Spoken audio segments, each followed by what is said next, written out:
Alright, let's talk about this image right here. I shot with my Canon R5 paired up with the RF 50 1.2. Love that lens, love the way it captures light. This specific photo right here is a composite image of 3 different frames blended together. What I mean by that is I took 3 photos and I stacked them digitally to make a wider looking frame.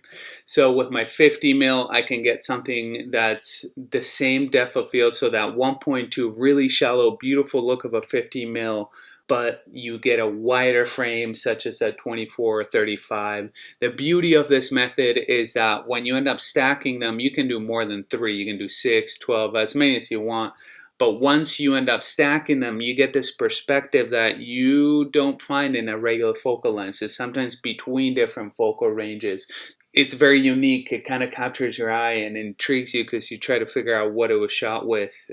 It's somewhere between 35, 24, something like that, maybe even like a 40. So that's kind of what I love about this technique. It gives you a very, very beautiful, soft looking image with a wider frame. In this case, I used 3 photos that are landscape style. So you can see the 3 right here. This was the first one, the second one, and the third one. Normally, when you're using this method, what you want to do is you want to leave 50% overlap from the previous image as a digital reference for the software to be able to panoramic stack these.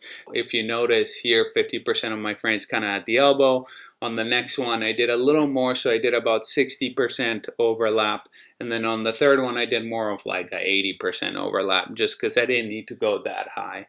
Normally, I do these portrait style, so I would overlap from, left to right. Here, I just did upwards. I guess the specific reason for that was to capture more of the palm trees up top.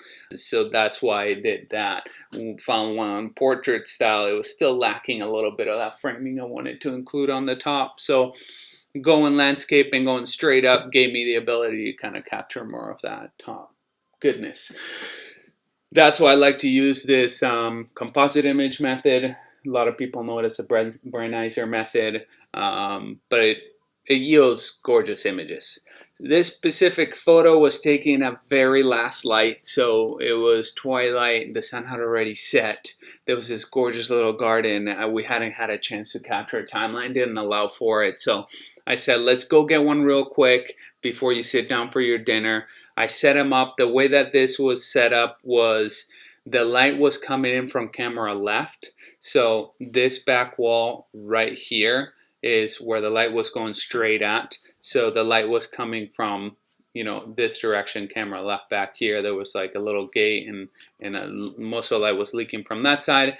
Hence why I positioned the groom with the back to that wall, facing straight into that front light, and the bride kind of opened up. So the back of her is more towards the camera because I wanted to see the veil and the dress kind of coming towards the camera right there, just like that, kind of bleeding into the bottom of my frame. But I didn't want the shadowing on the side of her face that was facing away from the light, so I had her kind of open up her shoulder to the camera a little bit and face that direction of light so it could kind of fall and evenly light her in very flattering lighting. So that's why we had that turn there. The prompt for this was we had done some really dynamic, fun, in the moment shots, and then I wanted to do more of an elegant, I guess you could say editorial feeling photo where everything was just on point. So I went ahead and laid out the dress, laid out the veil, and I told them just, hand in the pocket with the thumb out. I like to have the thumb out so it doesn't look,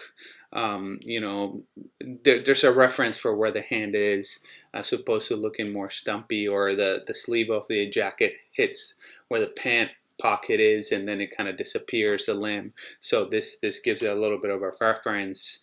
And then the hand of the bride onto his chest / stomach, and I just tell him to get comfortable. I always tell him to just move about, make it your own, just get comfy, relax. And I like the idea of them looking in opposite directions just for that artsy feel. And they did a really good job of that kind of pondering, just having a moment to themselves, take a deep breath, relax, and open your eyes. And that's a moment where we captured. I love this light. I love that twilight time because the light is so soft and so flattering. But you do end up pushing your settings a little bit. So as I said, my 50 was at 1.2, so I had it wide open on this shot, and then my shutter speed was 1/500th of a second, and ISO was at 1000. So this R5 handles ISO like a champ. It's incredible. So there's very little noise. I think that it does a great job in low light. It's a great camera body. You can see that everything's evenly lit. I did do a lot of redirecting of attention with the use of brushes and gradients, which I will show right here. So here you are able to see before I added the brushes and gradients and after. So you notice there's a lot of really bright spots up on the trees up here on the top, obviously because they were more exposed to the last beam of light that was coming from the sun. And then down here on the bright white areas where the highlights lay, it was just kind of, I felt like there was too much distraction coming from these hot spots on the bottom and on the top, taken away from the main point of this image, which was the couple. So if you look, you see how bright it was, and just kind of darkening those areas up to redirect and refocus. It's sort of a selective vignetting, I guess you could say. You're not adding an overall vignette, you're just adding selective vignetting, darkening those hot spots to redirect your eye. Just instinctively look straight at the couple first. So that's why I did those. And here you can see it'll highlight in the red where I did a little bit of brushing top and bottom. Then you see here, same thing, little hot spots here and there, hot spot on the left. And then I did a little bit of dress pop, a little brush with adjustments for that. Lastly, I want to show you the before and after of this image. So when I do the before, you're going to see the completely raw image. This is straight out of camera, no adjustments at all, just as is. You can tell it's very cool. I didn't really, I let my white balance be where it was at before, which I believe I had at 56 while we were shooting the sunset. And then obviously that's entirely too cool for this time. So I warmed it up in post, as you see, bringing that gorgeous warmth back in.